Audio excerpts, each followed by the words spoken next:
इस वीडियो के साथ हम बीएफएम का एक नया सब्जेक्ट, नया टॉपिक शुरू कर रहे हैं। BFM semester 4 corporate finance and we are starting with cost of capital. बहुत इंटरेस्टिंग टॉपिक है, बहुत इंपॉर्टेंट टॉपिक है theory as well as numerical के लिए। So let's see the introduction. इस चैप्टर में हम क्या क्या पढ़ेंगे और कैसे प्रोसीड करेंगे। Cost of capital. हम जब बिजनेस के लिए कोई भी रिसोर्स यूज करते हैं तो उसके लिए हमें कुछ पेमेंट करनी पड़ती है। कॉस्ट ऑफ कैपिटल बिल्कुल सिंपल टर्म्स में अगर कहें तो cost of funds used for the business. तो फंड्स, पैसे लगते हैं बिजनेस चलाने के लिए, उन पैसों के लिए भी कुछ पेमेंट करना पड़ता है, तो उसे हम कहते हैं कॉस्ट ऑफ कैपिटल। तो इस चैप्टर में हम क्या पढ़ेंगे? सबसे पहले हम पढ़ेंगे कॉस्ट किसे कहते हैं, फिर कैपिटल किसे कहते हैं, how to calculate cost of capital, और उसके बाद लास्ट में इसकी इंपॉर्टेंस क्या है। अब आप बोलेंगे सर इतने साल से कॉमर्स पढ़ पढ़ के यहां तक पहुंचे हैं, ये कॉस्ट और कैपिटल जैसे सिंपल वर्ड्स भी पढ़ने पड़ेंगे क्या? क्या पढ़ेंगे इसमें? तो आपको डेफिनेटली पढ़ना पड़ेगा। जैसे जैसे आप एडवांस करेंगे आप नई चीजें समझेंगे या सेम चीज को नई तरीके से समझेंगे। तो यहां पर कॉस्ट और कैपिटल का क्या मतलब है ये भी मैं आपको पढ़ाऊंगा। Let's start. सबसे पहले ये वर्ड समझते हैं, कैपिटल। कैपिटल का क्या मतलब है? तो ये तो जब आपने कॉमर्स पढ़ना शुरू किया था शायद क्लास 11th में, तब से आप जानते हैं कि जब भी कोई ओनर बिजनेस, सपोज ये आप हैं, आपने एक बिजनेस शुरू किया और उसमें आपने कुछ पैसे इन्वेस्ट किए। पैसों के बिना बिजनेस कहां से चलेगा? कुछ तो रिसोर्सेज लगेंगे। तो जब ओनर बिजनेस में पैसे इन्वेस्ट करता है तो इसे हम कहते हैं कैपिटल। ठीक है। हो सकता है बिजनेस को रन करने के लिए और फंड्स की जरूरत पड़े, तो आप बैंक के पास गए, ये बैंक है, बैंक के पास गए और बैंक से आपने लोन लिया, लॉन्ग टर्म के लिए लोन लिया है, पैसे लिए हैं बिजनेस चलाने के लिए।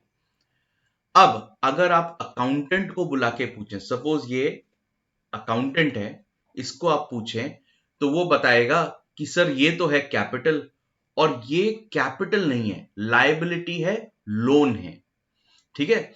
आपको याद होगा क्लास 11th में जब आपने कॉमर्स पढ़ना शुरू किया था, अकाउंट्स में सबसे पहले यही सीखा था कि ओनर जब बिजनेस में पैसे डालता है तो उसे हम कहते हैं कैपिटल, और जब बिजनेस किसी और से बोरो करके लाता है तो उसे हम कहते हैं लायबिलिटी। लेकिन सपोज ये फाइनेंशियल मैनेजर है, अगर इससे आप पूछें तो ये बोलेगा नहीं, ये भी कैपिटल है और ये भी कैपिटल है। डजंट मैटर ओनर ने पैसे दिए हैं या बैंक ने दिए हैं, कोई भी फंड जो लॉन्ग टर्म के लिए बिजनेस में इन्वेस्टेड है, जिसके थ्रू आप बिजनेस कर रहे हैं, उसे फाइनेंस में कैपिटल ही कहा जाता है। ये बहुत बड़ा डिफरेंस है अकाउंटिंग और फाइनेंस में। अकाउंटेंट कहेगा सिर्फ ये वाला जो ओनर ने लगाया है सिर्फ वही पैसा कैपिटल है, लेकिन फाइनेंशियल मैनेजर के लिए ये भी कैपिटल है और ये भी कैपिटल है। इसके अलावा एक और फॉर्म ऑफ फाइनेंसिंग भी होती है। सपोज आपने किसी से रॉ मटेरियल परचेज किया लेकिन उसे अभी तक पेमेंट नहीं किया है, तो उसने आपको 3 महीने का उधार दिया है, 3 महीने बाद पेमेंट करना है, तो वो पैसे शॉर्ट टर्म के लिए आपने बोरो किए हैं, उसे हम वर्किंग कैपिटल कहते हैं। फाइनेंस में उसे भी कैपिटल कहते हैं लेकिन वो वर्किंग कैपिटल है। यहां हम उस कैपिटल की बात नहीं कर रहे।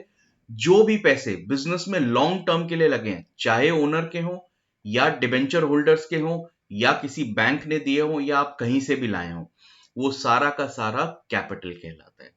ठीक है। तो ये पहला डिफरेंस हो गया, ये this is the meaning of capital. Next, what is the meaning of cost? अब कॉस्ट में क्या हो सकता है? कॉस्ट तो सबको पता ही है। नहीं नहीं, इतना सिंपल नहीं है। फॉर एग्जाम्पल, अगर आपने बैंक से बिजनेस चलाने के लिए लोन लिया है तो ये फंड्स यूज करने का आप कुछ इंटरेस्ट देंगे। अगर आप किसी की प्रॉपर्टी यूज कर रहे हैं, किसी का घर या किसी का ऑफिस यूज कर रहे हैं, तो उसके लिए आप रेंट पे करते हैं, राइट? और वो उस प्रॉपर्टी को यूज करने का कॉस्ट है। सिमिलरली जब आप किसी के पैसे यूज करते हैं तो उस पर आप इंटरेस्ट पे करते हैं। That is the cost of using someone else's fund. तो अगर मैं आपसे पूछूं कि कॉस्ट क्या है, बहुत सिंपल है, जो इंटरेस्ट हम पे कर रहे हैं वही कॉस्ट है। Very good. अगर आपने अपने पैसे इन्वेस्ट कर दिए तो क्या कॉस्ट है? क्या आप अपने आप को खुद को इंटरेस्ट देते हैं? नहीं देते हैं। तो अगर वापस से ये अकाउंटेंट है और ये फाइनेंशियल मैनेजर है, अगर आप अकाउंटेंट से पूछेंगे तो वो कहेगा सर इस कैपिटल पे, तो पहले तो उसको कैपिटल कहेगा ही नहीं, वो लायबिलिटी कहेगा, बोलेगा इस पे तो कॉस्ट लग रहा है, cost is equal to interest. लेकिन फाइनेंशियल मैनेजर अग्री नहीं करेगा, इनमें हमेशा डिसएग्रीमेंट होता है। फाइनेंशियल मैनेजर बोलेगा इस फंड की भी कॉस्ट है। क्या, कैसे? Let's understand that with an example. तो सपोज आपने अपने बिजनेस में कुछ पैसे इन्वेस्ट किए, let's say you invested ₹100। 100 rupees में कोई बिजनेस नहीं होता आजकल, लेकिन जस्ट सिंपल रखने के लिए 100। कुछ टाइम बिजनेस करने के बाद बिजनेस में ग्रोथ हुआ, सेल हुई, और आपके पास जो पैसे थे वो ₹100 से बढ़कर हो गए ₹105। ठीक है? तो मिस्टर अकाउंटेंट क्या बोलेंगे? बोलेंगे प्रॉफिट हुआ है कितना? ₹5 का। मिस्टर फाइनेंशियल मैनेजर क्या बोलेंगे? बोलेंगे सर लॉस हुआ है ₹2 का। आपके पैसे ₹100 से बढ़ के 105 हो गए, तो ये लॉस कैसे हो सकता है? पैसे बढ़ रहे हैं ना। देखिए, फाइनेंशियल मैनेजर को एक्सप्लेन करने दीजिए। फाइनेंशियल मैनेजर बोलेगा ये ₹100 बिजनेस में इन्वेस्ट करने की जगह अगर आप सीधा सीधा बैंक में जाके एफडी कर देते, फिक्स डिपॉजिट कर देते, बैंक को ये पैसे दे देते, तो बैंक आपको उस पर 1 साल में 7% का रिटर्न देता।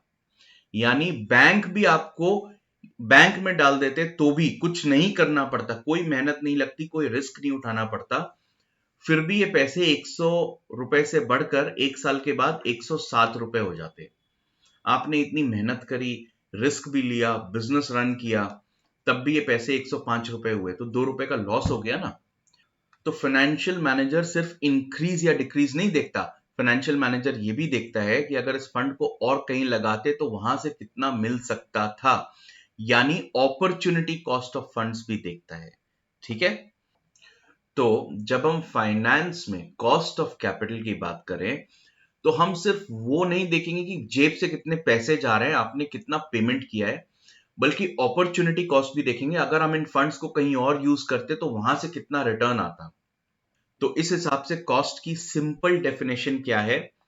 या तो हमने किसी से बोरो किया फंड्स और उसके लिए एक्चुअली वी नीड टू पे समथिंग, जैसे कि इंटरेस्ट, तो actual cost paid for the funds, या फिर अगर हमने शेयर होल्डर से पैसे लिए तो उन्हें हम कोई फिक्स्ड इंटरेस्ट नहीं देते हैं, लेकिन शेयर होल्डर भी कंपनी में पैसे इसीलिए लगा रहा है क्योंकि उसकी एक्सपेक्टेशन है कि कंपनी प्रॉफिट जनरेट करके उसे डिविडेंड देगी। तो एक्सपेक्टेड रिटर्न, जो रिटर्न एक इन्वेस्टर एक्सपेक्ट कर रहा है, that is also the cost of capital. और या फिर opportunity cost of using the funds. ठीक है?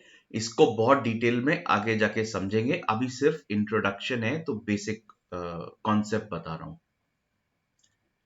तो हमने क्या कहा था, कॉस्ट ऑफ कैपिटल चैप्टर में हम क्या क्या पढ़ेंगे? कॉस्ट क्या है, कैपिटल क्या है, कॉस्ट को कैलकुलेट कैसे करते हैं, और लास्ट में इसकी इंपॉर्टेंस क्या है और ये कैसे यूज होता है फाइनेंशियल डिसीजन मेकिंग के लिए।